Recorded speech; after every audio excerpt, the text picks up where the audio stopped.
ও, ও, ও। এই সোহানের মা, এই দেখো মুরগিটা ধরেছি। কই গো, শুনতে পাচ্ছ? মা, কি করো?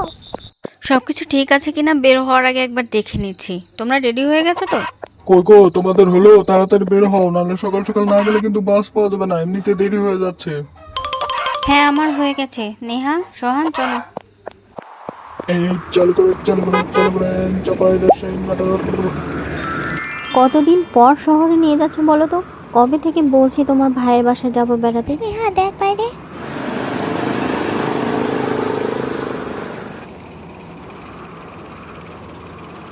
মা দেখো বাইরে কত সুন্দর লাগছে। হ্যাঁ, আজকে সকাল থেকে আবহাওয়াটা অনেক সুন্দর, অন্য দিনের চেয়ে ঠান্ডা অনেক কম। স্নেহা দেখ ওদিকে।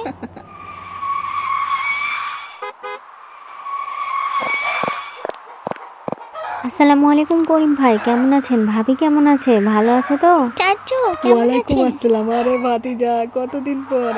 কদিন থেকে ওরা জেদ করছে খুব বেড়াতে ভালো যাবো। করেছো, কতদিন থেকে ভাবছি দেখবো দেখবো, কিন্তু দেখাই হয় না। চলো চলো বাড়ি চলো। কই গো কাফির মা, দেখো কাকে নিয়ে আসলাম। কাফি বাবা, কেমন আছো? আসো। হ্যাঁ ভালো আছি সোহান, আজকে তোর সাথে আমি খেলবো। নাও শরবত খাও, কত দূর থেকে জার্নি করে আসছো।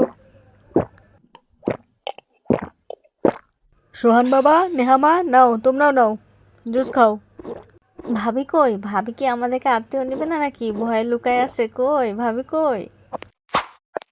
না না, ভয় পাইনি। কেন ভয় পাবো? আপনাদের জন্যই তো রান্না বান্না করতেছি। ভাবিরা ব্যস্ত মানুষ, ভাবিদের তো সময় নাই। আপনার ভাইয়ের অফিসে ছুটি দেয় না, কি আর করবো বলেন? ভাবি দেখেন তো পোলাওটা একটু। ওগো, তুমি বাচ্চাদেরকে নিয়ে আসো আর ভাইকে নিয়ে আসো, রান্না হয়ে গেছে। এত কিছু কষ্ট করে রান্না করার কি দরকার ছিল বলেন? দেখেন তো কত কিছু করেছেন আমাদের জন্য এই অল্প সময়ে। তোরা অনেকদিন পর আসলি, অল্প স্বল্প কিছু না করলে হয়? কতদিন পর আবার সবাই এক টেবিলে বসে খাচ্ছে বলো তো? সেই পুরোনো দিনের কথাগুলো মনে পড়ে যাচ্ছে। এরকম আরও মজার মজার ভিডিও পেতে এখনই সাবস্ক্রাইব করুন।